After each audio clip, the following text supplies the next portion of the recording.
A friend of mine showed me how to use Google Maps. I'm sure you've seen it. It lets you use satellite images to look at locations all over the world. A few years ago I was in a car accident. Since then, I really don't leave the house that often. It's difficult, and the idea of seeing a car drive by makes me feel lightheaded. I was fascinated by the fact that I could see all over the world, almost like being there. I could virtually walk down the streets, and it almost felt like I was really there. I became instantly hooked. It gave me a real eye on the world. I could go to almost any major city, and I did. I'd seen streets in China, Japan, Germany, England, so many places. I'd even gone to tourist attractions like the Great Barrier Reef and Dracula's Castle.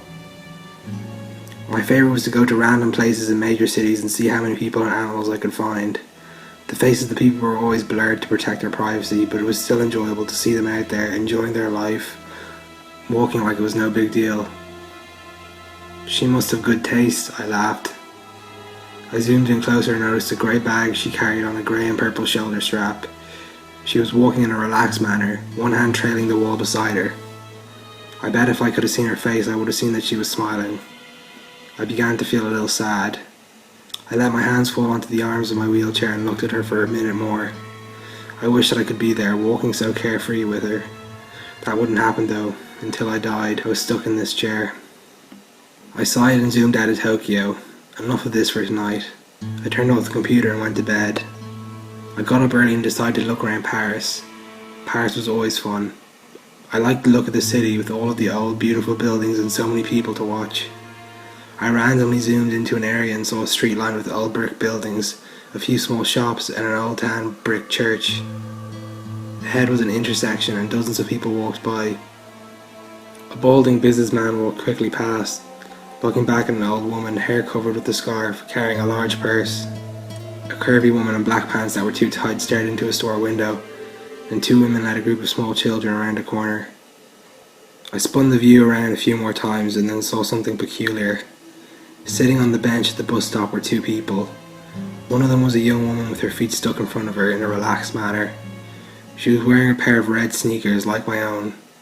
I was startled for a moment as I noticed the black pants, white t-shirt and black hooded jacket. Her dark brown hair was tied loosely behind her head. A grey bag sat on the bench beside her, the shoulder straps hooked over her shoulder. This is crazy, I thought. It can't possibly be the same woman. This is a different country, different continent even. How could it be her? This was stupid. It wasn't as if these were live photographs. They were taken ahead of time and then stored. It's not like she was in two places at once. She could just be a traveller. Besides, without seeing her face, it was impossible to tell it was the same person. Brown hair was probably the most common hair colour in the world. Those red sneakers were something I purchased online. I'm sure a million other people did too. I shook my head and went to fix some lunch. When I got back online, I decided to look at Berlin. I picked a random street as usual. It looked pretty empty. There were brick buildings lining the streets, looking more like factories than anything else. There were also empty lots, full of long grass and piled gravel. There wasn't much to see at all, really. There was a line of motorbikes and cars with two German flags sticking up from it. After more searching, I found one kid. He looked like he was dressed for school, a jacket thrown over his bag. He was intently looking at some kind of mobile device. I was disappointed. I started to leave, but then I caught something out of the corner of my eye.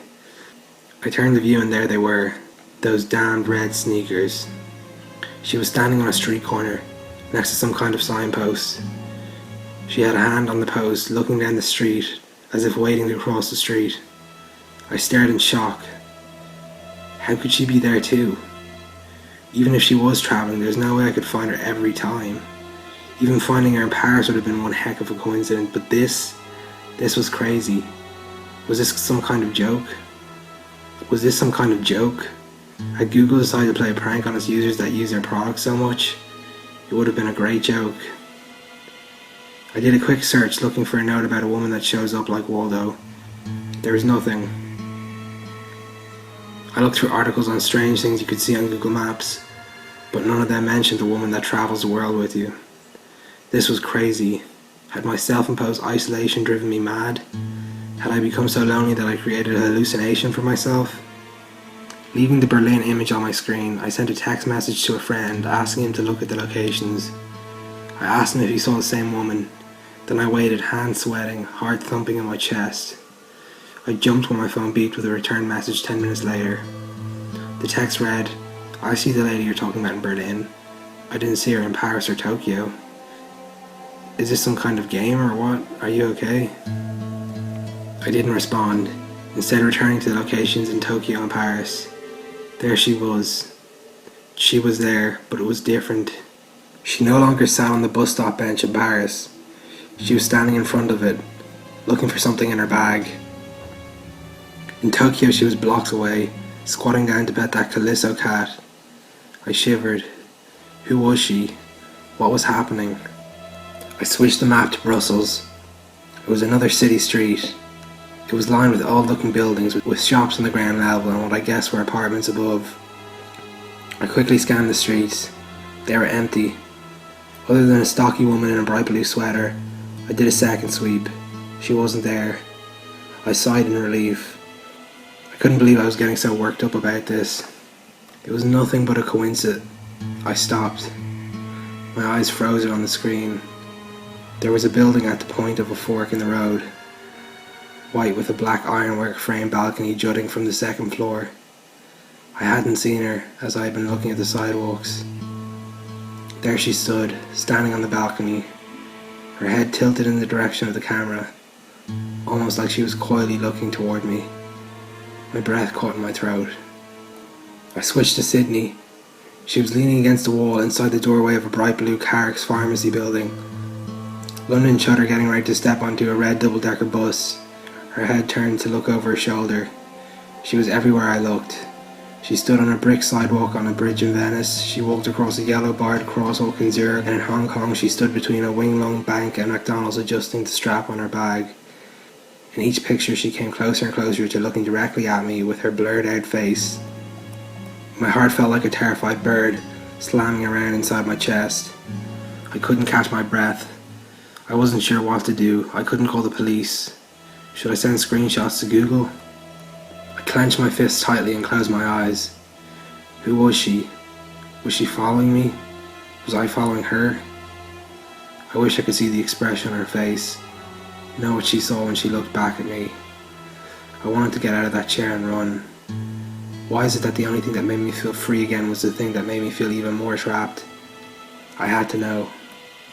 I typed in the name of my town and zoomed into a random street. It was a couple of miles from my house. The gates of the city park were shown in the clarity of daylight, despite it being night here. There she was. There she was. She was only a few miles from my house, standing under the ironwork arch that stated the name of the park. She looked directly at the camera, directly at me. I felt like I might throw up. She was near me and she was watching me. She was coming for me. What did she want? I typed in the name of the apartment complex where I live. I could see the outside of the building. The parking lot was full of cars and there were a few blurred out children on the playground. I searched everywhere for her. She wasn't in the parking lot or on the sidewalks, not hiding between the buildings or standing in the playground. I even scanned each of the cars, behind the bushes and each of the blurred windows. She wasn't there. I curled tightly around myself and lay my head down on the desk. This place was safe. I didn't leave the apartment anyway. I would never use Google Maps again. I would never see her again. She could stay at the park for all I cared. I smiled to myself and was surprised to find a tear slipping down my face. I'm safe, I said to myself in a whisper. It felt good to hear it out loud. I'm safe. As I said it, there was a knock at the door. A chill ran down my spine. I had a camera hooked to my computer that showed who was at the front door, which made it easier for me with my mobility issues. I slowly reached for the control to show myself who was outside, but my hand trembled furiously. As I touched the control, I realized my mistake.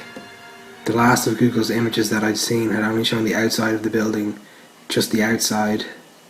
I looked at the screen and saw a woman in a white t-shirt, black pants, and a black hooded jacket and a grey bag with a purple and grey striped shoulder strap. Of course, there were those red sneakers. She looked directly at the camera, her face still a complete blur. As I tried to stifle a scream, she raised a hand and knocked loudly on my front door.